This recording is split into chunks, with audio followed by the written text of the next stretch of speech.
Hey, welcome back to Varsity Sports Now. We wrap things up, as always, with our high school hoops pick'em segment.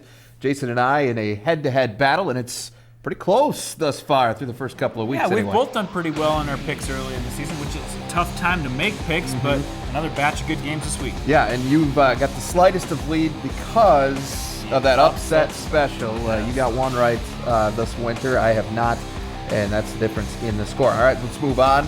South Dakota boys game now, and this is a good one. Rapid City Stevens, a team that's making a good case to be the number one team in South Dakota, and Sturgis, one of the few undefeateds remaining. Yeah, Sturgis, who would have thought they're undefeated at this point in the season? They've beaten some good teams, some good Class A teams in Pine Ridge and St. Thomas More. A real test this week playing Rapid City Stevens. I think Stevens is too complete of a team. They're going to give them problems. Not enough depth for Sturgis. Give me the Stevens. Yeah, I like Stevens as well. I think that strength of schedule is the whole story. We just don't know how good Sturgis is because they've, while they've got 6 wins, they haven't done it against Class AA opponents, really. Just 3 of the teams they've beaten winning records, and you just mentioned them, all of them Class A schools, so I like Stevens as well.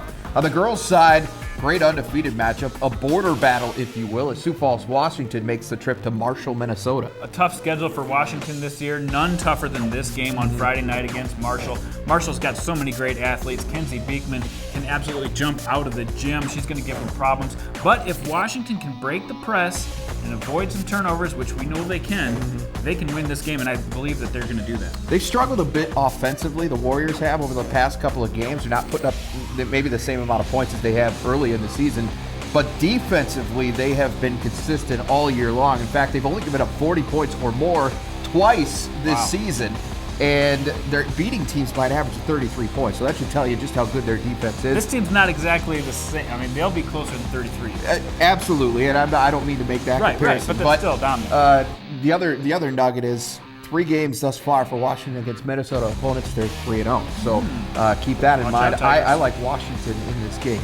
Okay. So North Dakota boys now, and this is coming up. Century travels to Minot, and Century hasn't really played anybody close yet. They've been dominating everything. Yeah, the only close game they've had is against a Wyoming team, and they pulled away late in that one as well. So Century really has a good thing going this year. Now, Minot's been one of the surprise teams in the WDA. Maybe they can come out and give it a close game, but I still think Century wins it in the end. I like Century as well in this one. I think Minot, very impressive, kind of sneaky good, like they were in football after they lost their starting quarterback. People not necessarily expecting them to do as well as they have, but I would be surprised if they were able to knock off Century. I like the Patriots in this game. On the girls' side, West Fargo at Fargo Shanley. These two met on the opening night of the regular season. West Fargo took a close one there.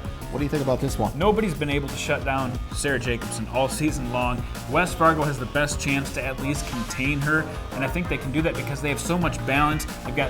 Don't have to worry about foul trouble because they can bring so many different players in the game, and I think that's going to be the key for them to be able to take out or at least hold Sarah Jacobson to be able to win this ball game. I think they win it for the second time this year against Shanley. Give me West Fargo. Holding Sarah Jacobson in check is almost an impossible task at this point. The sophomore has been lighting it up again, and her team has really come on here over the last couple of weeks. I think they're gelling. I like where they're at right now. I think they earned the split in the regular season series with West Fargo, so I like Shanley in that game. Quickly now, upset pick of the week.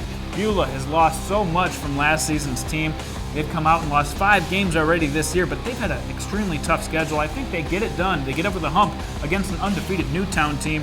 Beulah breaks through. Give me a win for them, the boys basketball team. On the South Dakota side, I like Clark Willow Lake to beat Langford, and some people will say, well, how can a Class A team over a B team be an upset? Well, Clark Willow Lake is an unranked A team, and Langford is the consensus number 1 team in Class B. For Jason Andera, I'm Jay Elson. Enjoy the games, everyone.